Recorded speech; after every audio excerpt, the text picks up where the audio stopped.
dulu kita punya pemilihan mahasiswa teladan. Itu ditolak, ini kok ada lagi gitu. Padahal waktu dulu juga dia bukan penentu sampai ke satuan 3 kan. Nah, terus akhirnya kita ubah pemilihan mahasiswa, bukan sebelum itu. Jadi lomba karya tulis di kalangan mahasiswa teladan. Sempat itu.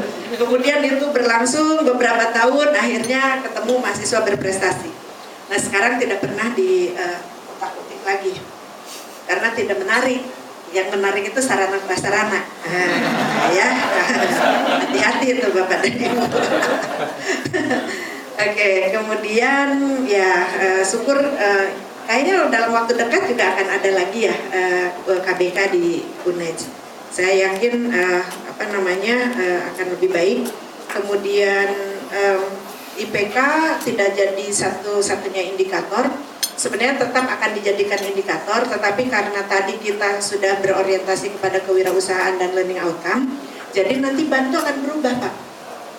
Jadi nanti akan yang dilihat apa learning outcome-nya dulu.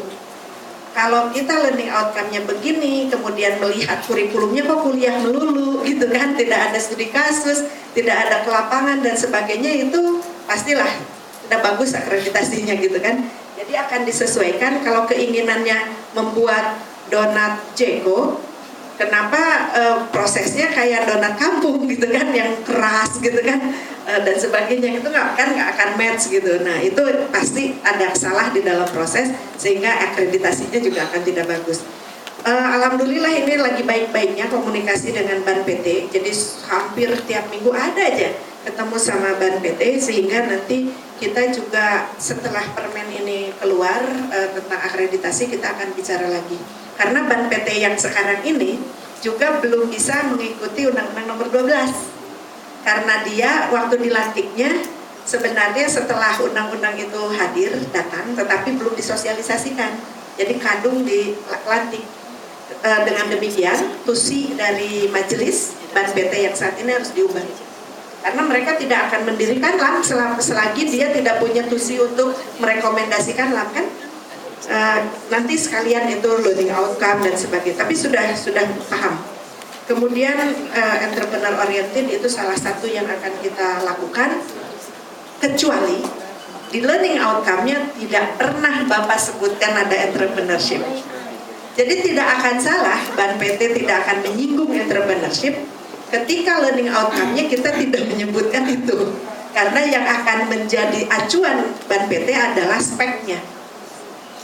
Jadi kalau speknya kadar protein sekian, kadar lemak sekian dan sebagainya, maka ditelusur apakah prosesnya nanti akan menghasilkan protein sekian. Kok panasnya tinggi sekali, nggak mungkin protein, pasti akan pecah tuh proteinnya kalau terlalu panas kan gitu kira-kira kalau kita bicara proses. Nah, Ban PT itu adalah yang ngecek mutu, jadi dia yang quality controlnya gitu. Nah, oleh karena itu semuanya ini apa yang Bapak katakan, apa yang Ibu nyatakan di dalam learning outcome, apalagi nanti ditulis di diploma suplemen, itulah yang harus dapat kita pertanggungjawabkan. Sekecil apapun, misalkan kok di sini hanya sekian, di sana lebih bagus lagi, nggak masalah. Yang penting ada nggak keselarasannya dengan proses, inputnya dan sebagainya. Kalau kita mau menjadikan anak itu entrepreneur, misalkan ya, udah gembar-gembar nih. Kami ini adalah universitas yang berorientasi kepada entrepreneurship, sampai kepada prodinya berorientasi entrepreneurship. Tetapi pada saat menjaringnya tidak ada nuansa entrepreneurship sama sekali. Apa iya kita akan menjadikan anak itu entrepreneurship? Walaupun entrepreneurship dalam hal ini kan sebenarnya bisa dua, intra dan intra kan. Jadi dia bisa jadi pekerja pun nanti yang memiliki spirit entrepreneurship. Kemudian dia jadi pencipta lapangan kerja, juga pencipta lapangan kerja yang baik gitu kan. Tetapi kita selalu mengandalkan kepada senam PTN, SBM PTN yang seperti itu. Kemudian coba kita, apakah kita bisa menitipkan ke panitia SBM PTN, karena misalkan yang akan memilih teknologi industri atau teknologi pangan atau teknologi pertanian harus diselipi pertanyaan-pertanyaan ini? Atau kalau itu bablas, pada saat kita awal anak diterima oleh kita, adakah formulir yang Bapak atau wawancara dengan anak-anak kita yang menunjukkan bahwa ini potensial memiliki jiwa entrepreneurship, sehingga ini 0 banget, ini 50%, ini 90%. Jadi kita juga punya clustering pada saat membinanya.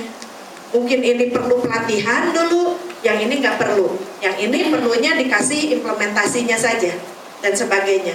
Adakah pemilahan itu? Sedangkan kita berpikir industri itu untuk ikan mau diproses saja, kita lihat adakah dia punya logam di dalam ikan atau tidak, atau berapa masih segar atau tidak, dan sebagainya. Sehingga oh ini untuk limbah, ini nanti kita proses untuk tepung aja, yang ini benar-benar untuk dikalengkan dan sebagainya, kan gitu. Nah, sebenarnya kita tidak susah untuk melakukan itu, asal kita sendiri menjiwai apa yang kita lakukan, yang kita ajarkan kepada mahasiswa kita. Jadi itu entrepreneur orientednya kita lakukan. Kemudian vokasi tidak diminati. Kenapa vokasi tidak diminati? Karena nggak keren gitu. Karena juga kementerian yang lain jarang mendapatkan menginginkan bahwa dia diploma. Selalu mengatakan saya maunya S1.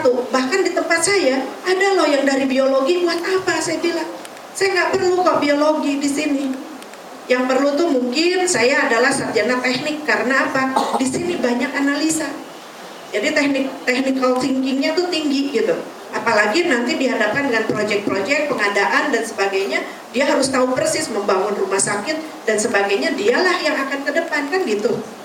Nah, ini Pak, jadi kita sendiri ini mengubah tuh nggak bisa sendirian.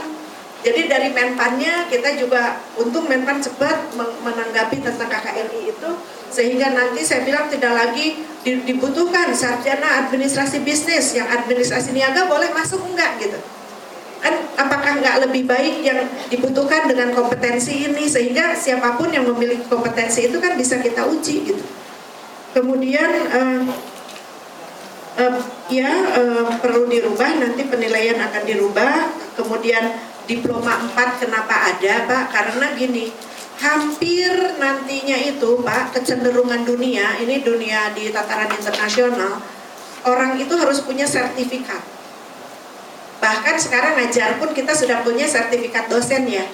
Kemudian di setiap bidang ini kecenderungannya orang boleh melakukan sesuatu hanya dengan kewenangannya yang dicirikan karena dia punya sertifikat. Nah, sertifikat itu yang namanya profesi itu setelah sarjana. Diploma 4 itu sarjana Pak. Cuma sarjana sains terapan. Yang ini adalah sarjana sains. Makanya SSI, yang satu SST. Jadi nggak salah kalau kita membuka diploma 4, apalagi nanti kita punya S2 terapan. Apalagi kita punya S3 terapan, bahkan nanti guru besar dalam bidang ilmu terapan. Itu tidak ada keraguan untuk melakukan itu.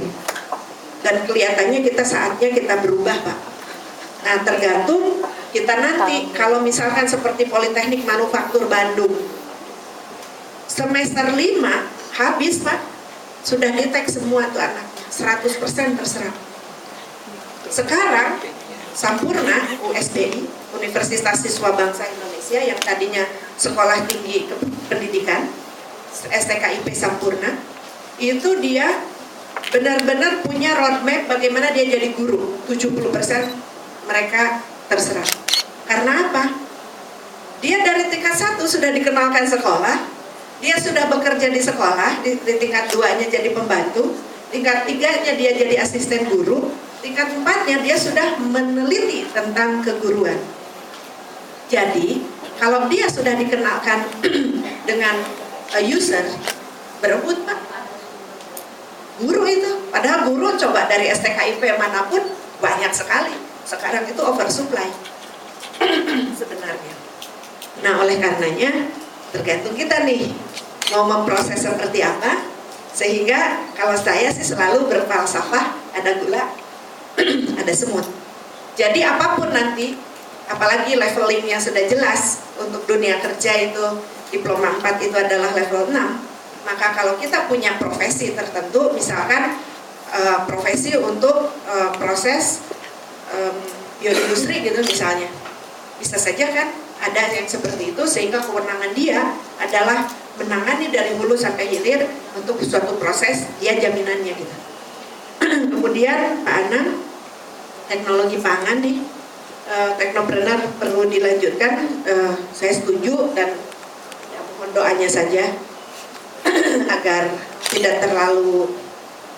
kita tidak terlalu dibatasi, karena sekarang saja kita masih kekurangan sekitar 3 triliun Pak, kalau mau seperti 2013 saja di Dikti, sehingga itu yang akan kita negosiasikan dengan DPR, dan mudah-mudahan kami masih bisa menyelip-nyelipkan sesuai dengan output yang sudah ada, karena tidak boleh ada inisiasi baru pada saat bulan ini. Inisiasi baru itu kalau Bapak dan Ibu memiliki program yang ingin diangkat secara nasional, itu harus bulan Januari Februari, karena Maret closing gitu. Nanti itu kita bisa masukkan. Bahkan saya sedang merintis KKN kebangsaan. Jadi KKN kebangsaan itu bisa saja nanti digunakan oleh komunitas kita di sini. Jadi nanti diidentifikasi ada suatu potensi di suatu desa atau suatu kecamatan. Misalnya ini potensinya di kelapa misalnya gitu. Kemudian kita bisa dirikan di situ industri kecil kelapa beberapa, dan memang itu harus disiapkan 1 tahun sebelumnya. Nanti anak KKN di sana mungkin KKN yang sejenis seperti ini, kemudian kita granted dengan SKS, tetapi setelah itu diformulasikan kelembagaannya sehingga kita tinggalkan dia masih beroperasi. Dan dari kelapa Bapak Ibu tahu kan, misalkan bisa dari batangnya, dari daunnya, dari lidinya dan sebagainya, semua bisa tergunakan. Kemudian learning outcome Pak, sebenarnya gini, PATPI itu adalah organisasi profesi. Yang kita inginkan adalah, jadi gini, saya umpamakan sebagai kedokteran ya. Jadi kedokteran itu punya AIPKI, Asosiasi Institusi Pendidikan Kedokteran Indonesia. Isinya adalah dekan-dekan kedokteran. Tapi dia juga dokter. Dan di samping itu kita juga punya IDI, Ikatan Dokter Indonesia, itulah organisasi profesi. Nah, PATPI itu adalah ID-nya. Tapi pada saat kita bicara tentang bicara tentang kurikulum, PATPI itu selalu diajak, itu sudah benar, dan itu yang kita inginkan. Karena apa? Dia di sisi market signals. Sedangkan kita kalau merumuskan itu di sisi scientific vision, gitu. Nah, kita berpikir tentang scientific, sedangkan mereka itu dari market. PATPI-nya sudah ada, adakah AIPKI-nya, Asosiasi Institusi Pendidikan Teknologi Pangan Indonesia misalnya gitu. Di perguruan tinggi pertanian, FKPTPI-nya sudah ada, Forum Komunikasi Pendidikan Tinggi Pertanian Indonesia. Tapi organisasi profesinya yang nggak kokoh gitu, macam-macam.